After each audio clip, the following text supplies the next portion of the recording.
couple good things over here. First, you try the new people because you wanted to give them chance, which is okay. We all do that when we start off. And the second thing you mentioned, honesty. Honesty and transparency are the two most important things in any deal for any sponsor, any operator. And communication is the key. And the thing is, the investors who are coming along the journey with you or investing alongside with you, they wanting you to be transparent. They wanted to know all the good, the bad, the ugly, because they wanted to see how you are digging deep and then getting your hands dirty in the deal. And they're staying away. They're watching from 10 feet away and enjoying the returns, right? But they need to know that if you're hiding all that bad and ugly stuff, they just feel like they're not on board 100% because they're not experiencing. They wanted to experience the deal through your efforts.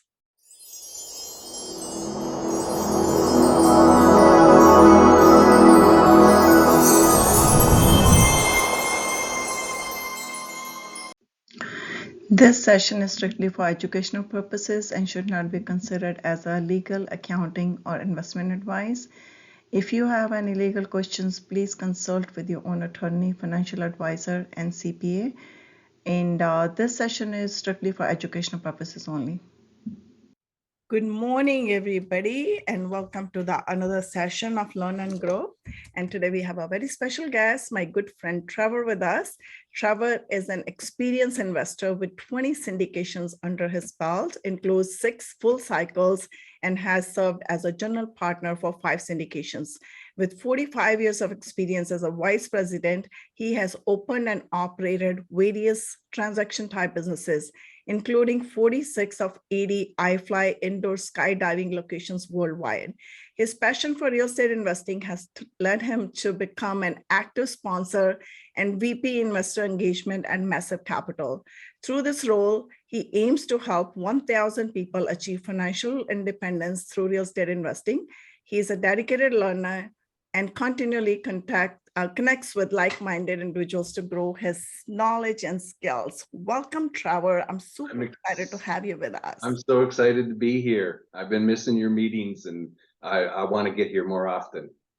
Glad to have you back. So we just wanted to hear about your journey. If you can tell us what inspired you to pursue passive investing to begin with, and now you slowly made your way into the GP as well, which is pretty awesome. Yeah, so, my story is very similar to too many people's story. I was afraid of toilets, tenants, and trash, and I knew that I should be doing real estate investing. I was always interested in real estate investing, but to be honest, I was just afraid of it and I didn't do it. And I kept thinking about doing it. And then, probably about 25 years ago, like many people, I read Rich Dad, Poor Dad. And I went, oh, a whole different way to look at it. But then I still went, no time, no money. Just offering that excuse, right? Just stuck with what everybody does, which is trade time for money, building your career, going ahead. I was super busy, working 70, 80 hours a week, traveling all over the place. In the back of my mind, I always knew that I was missing out, but somehow I just never got triggered or never got comfortable enough to go ahead and move towards it. Well, then what happened was iFly ended up getting bought out by a private equity company. And I no longer had the no money excuse. I just had the no time excuse.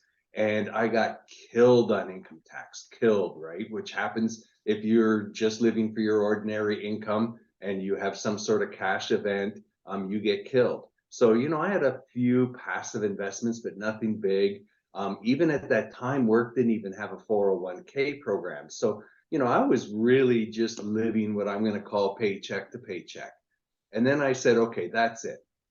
I have got to do something about it. So I said, by the end of this year, I'm going to figure out this real estate thing and understand it. And I went to a couple of weekend webinar meetups, actually in-person ones. And, one of them told me, they would train me how to buy an office building with no money down using a credit card only. And I went, well, that doesn't quite sound right, and went through.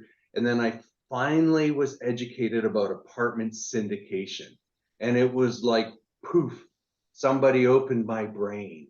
And because I'd been doing this in the business world, right? We were buying businesses, improving them. We were doing all of these things. We were growing what we called EBITDA, which is the same as NOI, really. And all of a sudden I went, why in the world did I not understand this? Which is part of my reason and my mission to make sure that people don't wait to understand it. And then, I was hooked. So I actually said, okay, I'm going to make my first passive investment by the end of the year. I actually made two. And then I just started getting hooked and I started getting connected in it. And I started learning and, became fairly obsessive with understanding it, connecting with people, learning the model. And, since then, I'm actually now at 21 passive investments, 7 full cycle, and I'm on general partner side now on a few deals. And, it's just been like, wow, why did I wait so long? And so, my message always is very much the same. Don't wait to buy real estate and wait. And then until you figure out to make money in your sleep, you will work until you die. So until your money, and I don't know why I'm so thick. And I figure, okay, there's got to be lots of people out there that just, and so that's why I've gone on this crazy mission just to keep talking about it, right? And no matter what, just start somewhere and figure out something and do it. A lot of us say, oh, don't start in the single family. My thing is start anywhere, right? If you're somebody in college, get your dad to buy an apartment and rent out the rooms or start house hacking. Start and get somewhere to retrain your mind to have your money work for you. Wow, I love that. So it's a start anywhere. I think any kind of investment is good in your portfolio because you're growing your money that way because money sitting in the bank is not doing much for you. So, but why multifamily in your case? So, Why do you think it was more? So first of all, multifamily was what this group was promoting. Okay, so I just became educated on it, but it ticked a lot of boxes for me because I try to be a nice guy and I want to see the world be made a better place and I want to see these win-wins. And so I really understood. Take an underperforming apartment complex that may not be run so well, may not be so nice and so safe, make it nicer and safer for the people that live there, treat them well. And I understood customer service business. That was my whole life. And so treat them like customers and back that with a real hard asset, which was what was missing in my mind, right? That we actually physically owned a building, but what we were really buying was a business. And it was when those things came combined, I thought, okay, this is kind of like the trifecta. And I'm still very heavily invested in multifamily, although I've diversified a bit just because of the sheer number and amount of things that I've done, because I want to, try out some different asset classes and do some different things. But multifamily is still what I'm going to call my first love. So you said multifamily is like a business and your tenants are like your customers. So you're creating a good, nice community for the people with good living conditions. So when did that realization happen? Because most of us don't even understand, from the very get-go that, oh, it's a business that we're getting into. There are so many sponsors that don't talk much about that. And I was very fascinated with asset management. So I started going to a lot of asset management training and learning from people that I consider that do it really well and started hearing their stories. And it was life altering, right? One of my first passive investments on another deal in Denton, Texas, they talked about how they started an after school program where their apartment complex had a lot of Spanish speaking people. English was a second language to most of the people, and they were across from a school. And so they actually set up an after hours program in their clubhouse and taught kids English. And, they talked about bringing apples and juice and my mind was blown. They talked about providing the children back to school backpacks, turkeys at Christmas, all different. And I was like, that was what I needed to really tip me over the edge, right? These little things that we can do to make somebody, my theory always was that I wanted to invest in, I wanted to be the sponsor of people that say, this is my home. Don't come over to my apartment, come over to my home. I live here, and the sense of community, and you know, and it just it completely changed my whole thinking. And yes, it's a business, and yes, we're increasing rents, and yes, we need the rent paid on time. But we have obligations too to take care of our tenants, to help our tenants. And so that's why I'm just so much in love with multifamily, just because of that. So don't get me wrong, as I said, I have a retail strip center, I have a medical investment. I know I'm in an investment with you with a new build storage. And we can talk a little bit more how I made those choices, and I did those because I wanted to diversify location and asset class, just so I can, everything is about spreading your risk out and looking at it. So most of what I started was what I call value add multifamilies. Okay, so those ones I call are like going for a home run. So I'm at bat and I'm going for a home run, right? So you're buying this depressed asset that's poorly managed, you're turning it around, and you're making it perform well, right? So you need a home run really to do well on a value add multifamily. But then I started learning and educating myself about how could I get a little more variety in my investments, right? So my medical investment, for example, I call it's a single. So anybody who doesn't know anything about medical investments, this is an emergency care that doctors, and so it's a triple net lease, but it's also double guaranteed. So what that means is the doctor's practice guarantees the lease, and the doctor personally guarantees the lease, right? So that one, again, it's a lower return. It's a 10% pref only with no upside, but a fantastic place to put some of my retirement money and just what I'm going to call keep it safe. And so it's very important. Yeah, I like that. I think you said it very well. And diversification is good. At the same time, looking at each investment as a business, because that you have a different mindset, and mindset is a very big thing in this. And the other thing I wanted to mention here is whatever is not in your perception, you do not understand that. Yeah. So you did a very, very good job that going to all these different meetups or networking sessions or joining these mastermind programs where you learn from other stories. That's the best way to learn. So I'm going to ask you if you can share with us, you went 6 full cycles, even though I said 4 in your bio before. So if you can tell us some good stories around those, how did that play out for you? Yeah, so I got what the was good, the good bad, thing? and the ugly, so unfortunately, again, this year I have my first actual loss of passive investment. It was a property and they had a fire and they didn't have enough insurance and they tried to sell and tried to do a bunch of things. And at the end of the day, they were about to be repossessed. So instead of being repossessed, they actually had to come up with some cash to get the project to zero, so that wouldn't go on their record. And we lost our investment. Very unfortunate. Doesn't happen very often, out of 25 deals now. But it is a reality that there is that possibility. And then on the other side of the spectrum, one of my first out-of-state investments, they tripled my money in 20 months. Boy, that was nice to have that. I call that's not only a home run, that's the grand slam, right? Bases were loaded. And it was a great investment.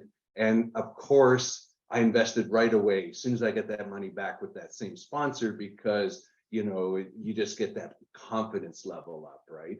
And it was also, you got to remember, it was during what I'm going to call the heyday, right? It was one in Tucson, Arizona. All those people fleeing your crazy state of California were moving to Arizona and Texas. And so I managed to ride that one up on the wave. So you gave us 2 scenarios. One deal went downhill and one you did 3x in 20 months. So what was the factor that made it so successful for the successful deal? And what went wrong in the other deal? So what went wrong in the other deal was inexperienced asset managers. They were, I guess, I kind of believed nothing could ever go wrong in Austin, Texas. We're just going so fast. And what had happened, something went wrong. And they did not have enough insurance. They ended up having a fire. They ended up where the fire was disrupted the whole property, and it ended up not just like one building burned down, but they ended up having to close the whole property.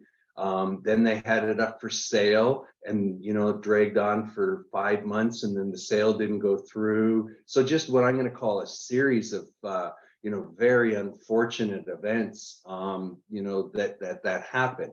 And on the other side, I'm going to call it a series of great events, right? So first of all, a really strong operator, this was their fourth or fifth purchase in that marketplace, so they understood it. They had a team already in place. They knew property managers in place. They knew how to buy it right.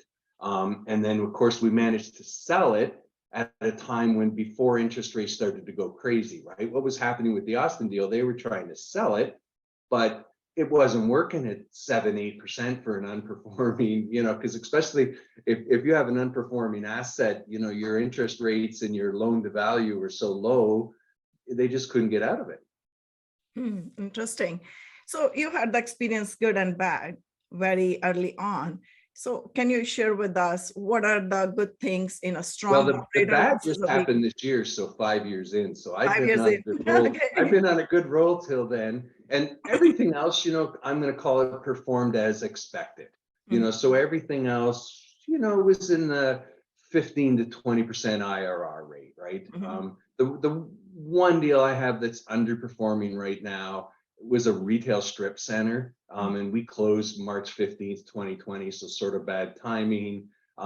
They had a lot of struggles, and it was also a value add. But what's happened now is they've got all the tenants on triple net lease. They've got one more space to fill. They have been doing a 5% cash on cash, so it's been cash flowing. But as soon as they get this last space filled, then it will sell, and we'll get a good exit return on that one. That was never meant to be a cash flowing, type of property. It was very similar to a value add, only in the retail space. Great. So going through this experience, the good, the bad, and the ugly, I would say, because you had very good deal, very bad deal, and kind of average deal. So, so there is our operators now, the strong operators and weak operators. So if you can tell us some traits and how to, spot those, in a good operator versus a weak operator. Yeah. So first of all, you really got to get to know people. Okay. You've really got to get to understand people. For a long time, I said that, but I maybe invested in a couple of new people just because I was a new people. So I thought, well, I want people to give me a chance. And another thing is people that are very willing to share information. So this particular one that I did very well on, they actually presented a deal that they really struggled on. And they actually were honest about it. They invited people and said, this is what happened. We ended up saving the deal. And and they basically said the market saved us. We didn't save ourselves. And here's what we learned. And that honesty blew my mind, right? If anybody looks too good all the time, chances are something's wrong. And so I like that honesty. And just to get to know people and what's important to them. I'll tell a story for me and you, Vinky. We got to know each other. I consider us great friends, even though we've already been, we never met in person or anything, but a lot of time together, a lot of things together. And I wanted to do a deal with you, right? And in fact, we invited you to one of my first GP deals. It didn't work, so I'm glad you didn't join that one. But and then what happened is I passed on a couple of deals you sent me because I wasn't looking for that particular thing. And next thing you know, I wanted to get something in the Carolinas, and I wanted to do something in storage, and I wanted to do something with Vinky. And I call it the stars aligning. And so that makes a decision, right? So a lot of people think, oh, I got to hurry up and do a deal. It's not always the case. Sometimes just taking your time a little bit and waiting for what you want, what you need. And again, it was a different performing deal, right? It's not cash flowing, it's a new build. There was no big bonus depreciation because it was what it was. And so it was a great place for my retirement money. I remember I called you and the first question I said, because I knew you'd tell me the truth. Vinky, is this a good spot to put my retirement money? And, and you said yes. And I think that afternoon I filled out the paperwork and filled it all wrong first. I always fill out the paperwork wrong the first time. It's something about me. But, but looking for those things to come together help you feel a lot more comfortable of what you're doing. And then once you are doing business with people, or if you're not yet, talk to other people. How are they communicating? Are they giving you updates? Are they explaining what's happening? It's you really want to, and I ask sponsors, by the way, I'm not going to invest in that deal, but would you mind sending me your investor updates? And if they say no, I'm not interested. But again, this one that I did my big home run, they sent me their investor updates. They put me on their list, even though I wasn't an investor. And now I'm a fan, right? And I've invested twice, and I think I've sent several people to invest. Thank you for sharing that. I think you said a couple good things over here. First, you try the new people because you wanted to give them chance, which is okay. We all do that when we start off. And the second thing you mentioned, honesty. Honesty and transparency are the two most important things in any deal for any sponsor, any operator.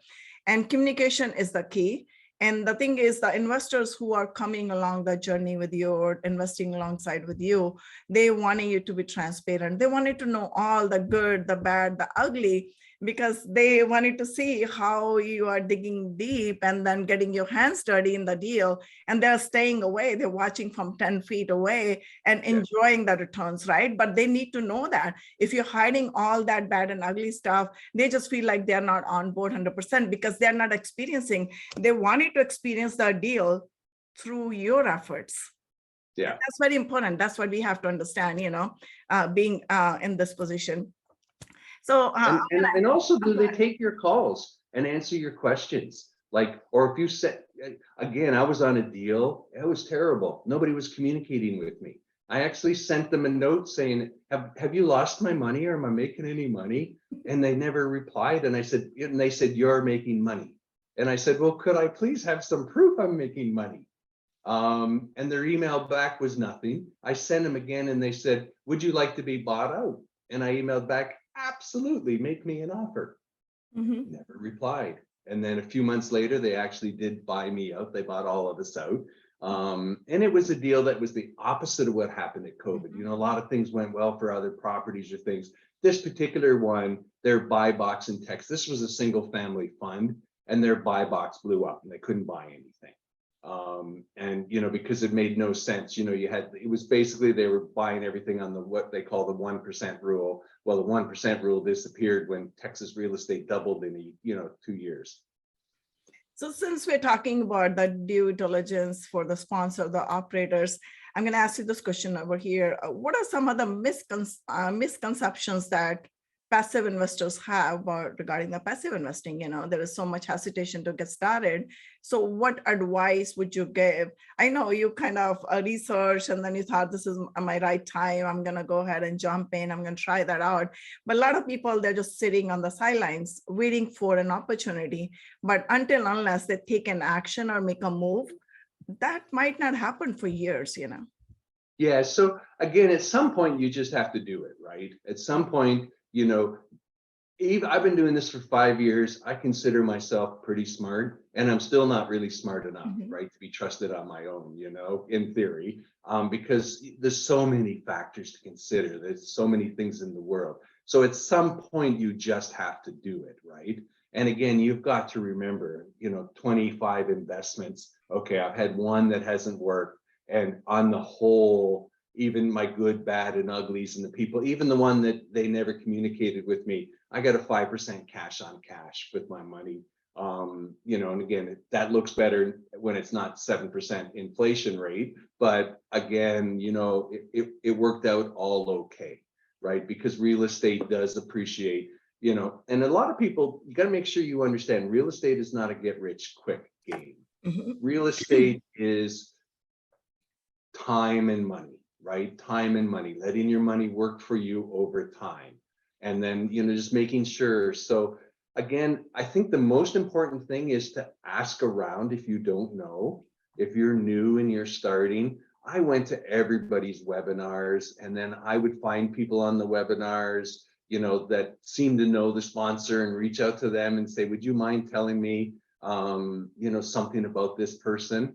And myself, I recommend very few people because I'm very cautious, right? Because that's a big thing to do. But there are people I recommend and, say, hey, listen, my experience to date has been good. Obviously, do your own due diligence. But, and at some point, you just have to trust your gut, right? And make a decision. That's true. That is good. But the thing at the same time, you have to pay attention to some signs and the information Yes. that's been delivered to you. That's more important sometimes than the gut, because sometimes you like somebody when you meet them first time, but not necessarily you wanted to invest with them 100% until you know the inside story. Inside stories is like the communication, how they're communicating with the investors. Because to me, each and every investor, whosoever comes into your arena, they're looking for some experience. They're looking for something beyond their capabilities, what they can do. I mean, if you look at it, it's a very simple thing. You buy apartment building, you update that, you sell it, you get the profit, you are done by the end of the day. But it's not a cup of tea for everybody, Yeah. So some people, go ahead. And think about this too. Think about your money in your stock market or your 401k in a mutual fund. Mm-hmm. Well, who do you know? What control do you have? Mm-hmm. Russia invades Ukraine and your retirement fund drops 20%. How in the world, how do you feel comfortable with that? You just, because it's our normal, we start to accept it that, okay, well, that's just the way it is, right? Bill Gates still hasn't taken my phone call. Elon Musk built a factory here. He still hasn't talked to me. And so can I pick up the phone and ask Elon Musk, what in the world are you doing? Are you risking Tesla because you bought Twitter? I mean, of course not. But you can do that in this business, right? You can reach out to people and ask questions like that. And that's a really, really good example of diversification, right? Elon Musk buying Twitter and just taking it totally downhill. So let's talk about your diversification. Earlier you were talking, you can share with us what made you look into the other asset classes beside multifamily. Yes. So first of all, I want asset classes. And to be honest, when I first very interested in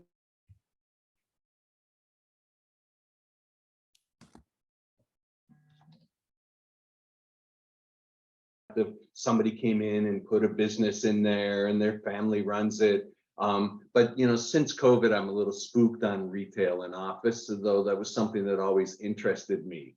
And then, I still do have a retail investment I mentioned. And then, to be honest, medical centers always been in the back of my mind. And it became in the front of my mind during COVID, right? When a lot of people were leaving major medical centers. And, I just see, I'm living in Austin here, and it feels like every few months, one of these centers open up that are smaller spaces outside of a core. I always see people there, and it just sort of triggered that, okay, this is a space I need to get in. The next space I'll probably start looking at is retirement homes. They're very risky, right? Because it's a subset of a high maintenance set of population. But eventually I'm going to be there. And at least I'd like to own a piece of where I'm paying rent or something. I don't know, but it's, again, to me, it's kind of like, it's not anymore, but for a while it was the blue ocean, right? It was where there wasn't a lot of people doing it. There were some big institutions, and some people have gotten into it. And I definitely think there's two ways to look at that space, right? There's the bigger, higher end, nice ones.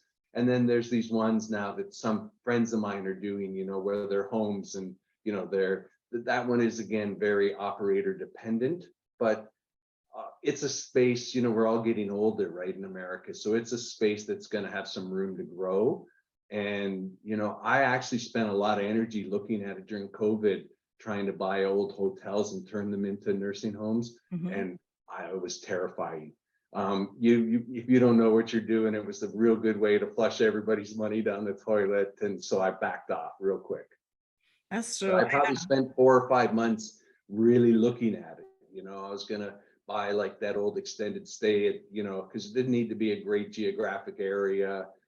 But boy, it's a tough business if you don't know what you're doing. That's true. And I think there's different classes too Yeah. in the retirement homes too. I'm invested in one in assisted living. So it's depends, where you want to get in. I know a lot of people are converting the hotels into assisted living, which Yeah. works for them because they have the background to do that. So I'm going to ask you one question here is now you're a GP with all your LP investments, 20 plus syndications that you have. How do you balance your active and your passive investments portfolio at the same time?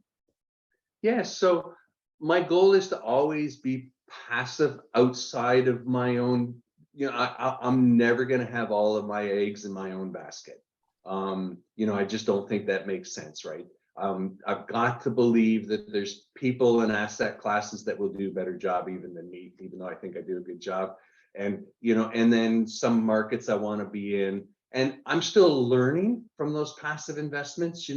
I spend a lot of time learning and asking questions. And if you're not an annoying limited partner, I call it the Monday morning quarterback calling up, why did you make this play? Why did you do that? I could play the football game better than you. If you actually call up and say, I've got some questions and I really just want to understand, why did you do this? And why did you do that? And you've got a good sponsor that will answer those questions, you can learn a ton. You can continue to learn even as a passive investor that should help you. And for me, it showed me how I wanted to be treated. And my goal is that my deals treat people the way I wanted to be treated, and communicate and protect their money and put them first. Great. So can you also talk about some of the tax implications of passive investing and how you can minimize some of the tax burden, or how did you do it in your experience? And now Yeah, so being on the when active you're side too. Mhm. Yeah, when you're a passive investor, in reality, the only tax savings you're getting is it comes to you as capital gains versus ordinary income. And then your depreciation can write off your passive losses. Okay, so if you take those two things, in theory, it's pretty close to tax-free income. All right, it's not saving your W-2 income all the time, but it is tax-free income. And I've got some friends that have been dabbling in the Airbnb space, and they actually can write certain things off their W-2 income. And I know there's some other investments that allow that. But at the end of the world, where in the world can I stick my money and in theory earn on it tax-free? There's nowhere, right? So that's the power of just a person who's a passive investor that still has a job. Now, when you switch to the professional real estate person, it's like somebody open up the candy store and it's all free, right? There's huge benefits, and you can take all of those passive losses. And Mr. Trump famously said, I pay no income tax, and it pays no income tax because the system is built to help people that do that. And so it's something that you really need to take advantage of, right? Because your stock market earnings or any of those other earnings, they're still taxable. They may be capital gains, but they're still taxable. There's still no other write-offs. So I recall earlier when we started the conversation, you mentioned that value add was more like a home run. So not so more, right? So what do you see the future for the passive investing? I still think value add is a home run. You just got to be careful, buying it right, getting right debt, making sure that it works. Where it's not become a home run now is people were overpaying, over leveraging, and interest rates went wacky, right? So it's kind of like 3 strikes, I'm out. So if you buy right, you finance right, then it's still something that value adds, right? So again, on a couple of our deals, we have new debt and it's working at those interest rates. And then when interest rates come down, it's only going to work better. So if it works today at those rates and still can produce a 15 or plus IRR, hopefully in 3 years when you can refi or do something that's better than. So the people that are in trouble are the over leveraged and the people that we're on bridge debt with floating rates. There's still, again, you're gonna pay 5, 6, 7% on fixed debt. Your loan to value has gone down. I mean, we all know about that big thing that blew up in Houston, right? That big deal in Houston. And I've heard stories, they were 92% leveraged. Just think of that on a, floating interest thing. And, wow, that's tough. It is. That's a bad situation. So what are your focus markets now in the given market condition that we are in? And also, what kind of due diligence that you're doing, or what changed compared to pre-COVID, or how you were doing deals? Apparently, you might have more strict criteria to see who you wanted to work with. So definitely it's I'm definitely more particular right now. Because we still don't know who's swimming naked. The tide hasn't gone completely out, right? So Warren Buffett says you don't know who's swimming naked till the tide goes out. And obviously, there were some people naked in Houston, and there's a few others. So we're still not 100% sure. But what you really need to do is you really need to make sure that underwriting is realistic, right? It's just, and does the deal work? I mean, we're buying a new deal right now. I can't talk about it because it's a B, but and it's 6.1% interest rate, and it works. And it's fixed debt, it's not flexible debt. And so we know what we're doing going into it, and we know where the rents are and where the rents can be, and the numbers work. And we think if we hold it for longer than 3 years, there'll be an opportunity to get better debt. Awesome. I like that. You mentioned underwriting numbers, so what do you look for in underwriting in today's market in the assumptions perspective? Because I recall, during the COVID days too, when people have outrageous assumptions, they think, by putting the numbers in, they can manipulate whatever way they want it, and they can show the rosy picture to everybody.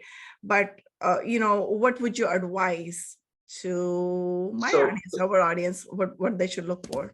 Yeah, so it's really hard to because you can make spreadsheets look like anything, right? That's the more I learned about underwriting and qualification. I'm not the world's greatest underwriter. I can't do it. I can read it. I can understand it. So again, realistic assumptions. Like if you look at some of the deals that were happening at the middle to end of last year, okay, they were showing 10% rent bumps and 2% expense bumps. Do you think those deals are performing with 10% rent bumps and 2% expense bumps right now? So I passed on all of those deals. So I always look for realistic rent bumps, and I look for realistic expense bumps, right? So clearly, if you're in Texas, boy, you better be looking at your insurance. We underwrote a deal and we put the insurance up 20% this year and 20% next year, knowing that's going to happen. Great. So looking into your crystal ball, what do you see for the next couple of years, given the market situation that we are in? Because a lot of people, they're thinking we're already in recession, inflation is all-time high, job market is okay, and then and population growth is happening in a lot of areas, because people are moving to different places. So what do you see in your crystal ball, and how you're aligning yourself to all these conditions so that you are successful by the end of the day? Yeah, so again, a little bit more shifting, and we didn't even talk about this. So I've been doing some land as well, and I'm involved in a new build thing, a new build opportunity. And some of those are opportunistic, right? Because they still work, and it's it's different type of debt already. And so I've been actually doing fairly decent on the land entitlement side, just because land is still going up in value, right? Land, and there's not a lot of expense metrics in there that happen. But at the end of the day, you just have to look at common sense, right? Like things are going to get better, right? 2, 3, 4% interest rates was not normal. 5, 6, 7, 8 interest rates is not normal. I believe we're going to go back to normal in the 4, 5, 6 range, right? Depending on where you are. Debt leverage and 20% and 100% of your, loan to cost of 85% deals. I never invested in one of those ever, and I never will today, tomorrow, next year. You just can't, right?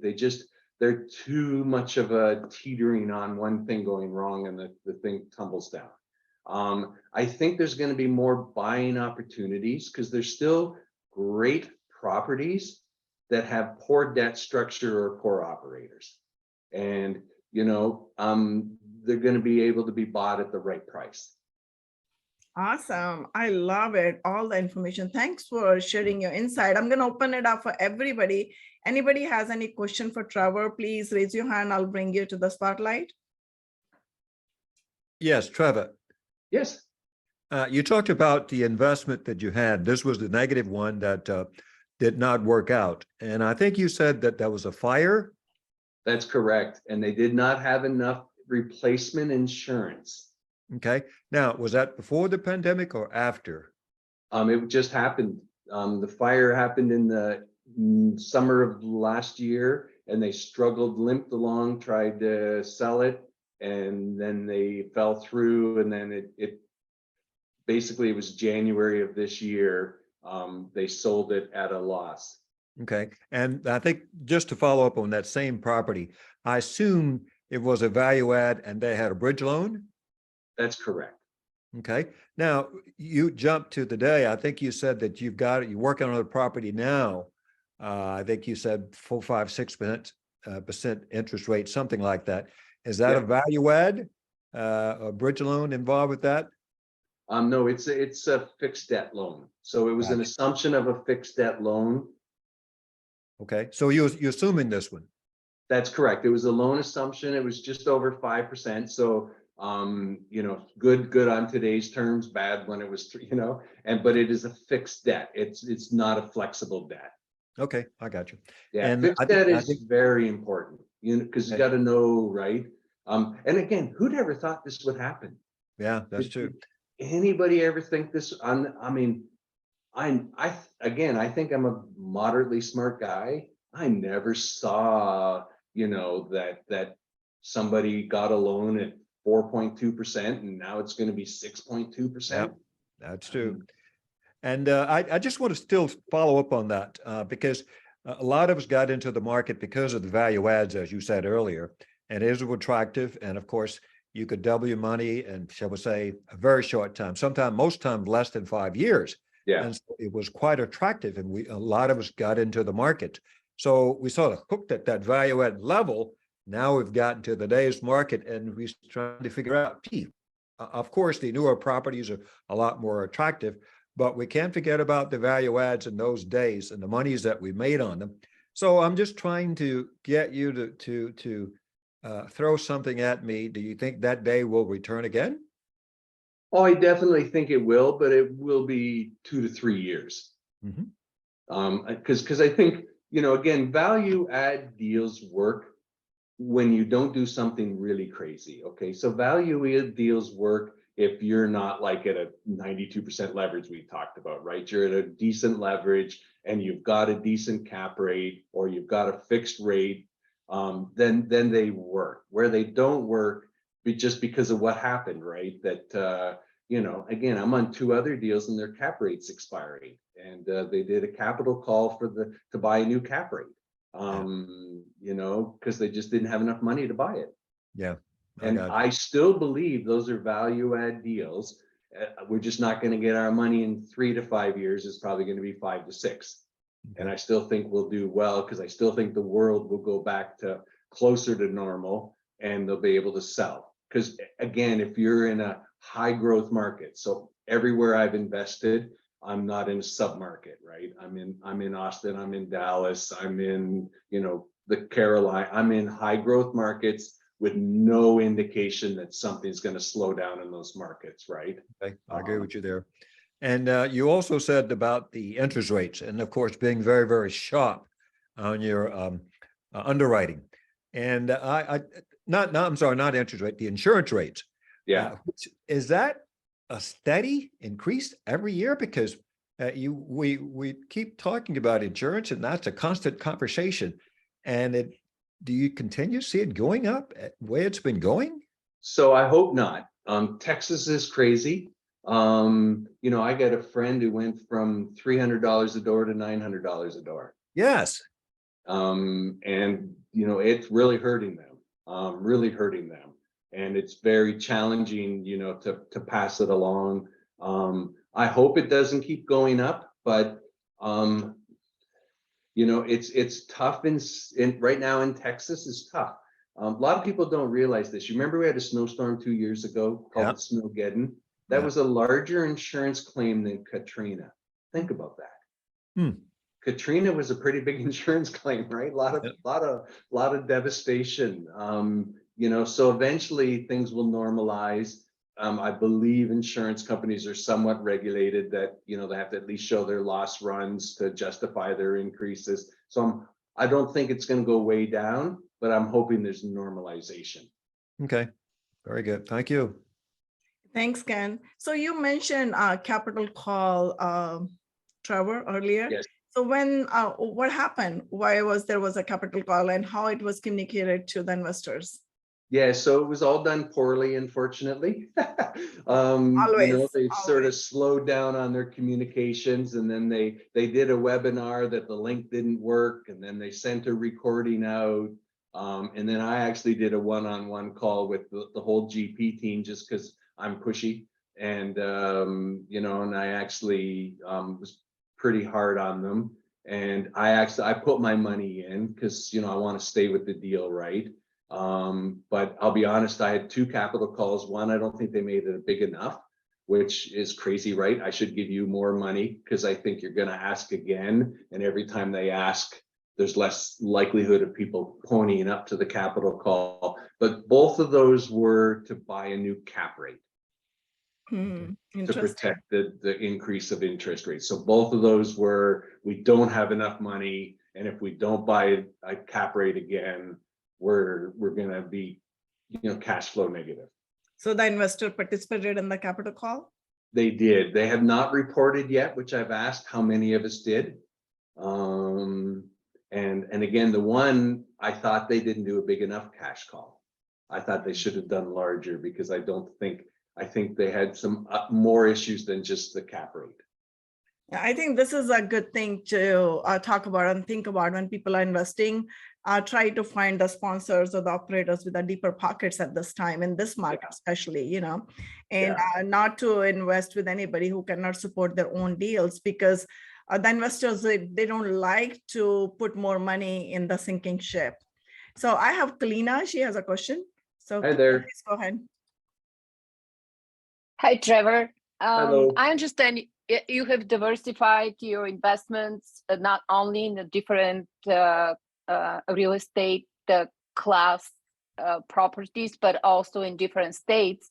Yes. And I wanted to ask you, what is your experience investing in North Carolina, and in what assets you have invested? And yes, the second part of my question is, what is your opinion comparing the North Carolina multifamily or commercial real estate market with, for example, Texas or Florida? Yeah, so I like the North Carolina market. And again, the one I'm on in North Carolina is a storage unit, a new build. Vinky's one of the sponsors. I also spent some time getting to know her partners. I'd met them a couple of times, but spent some time getting to know them. So I really like the Charlotte market. And actually, I've got, my brother lives in Charlotte, and I've got a bunch of friends in Charlotte. And so when I sent them all the address, everybody's, and again, this is doing some of your due diligence, because I didn't know this community within Charlotte area.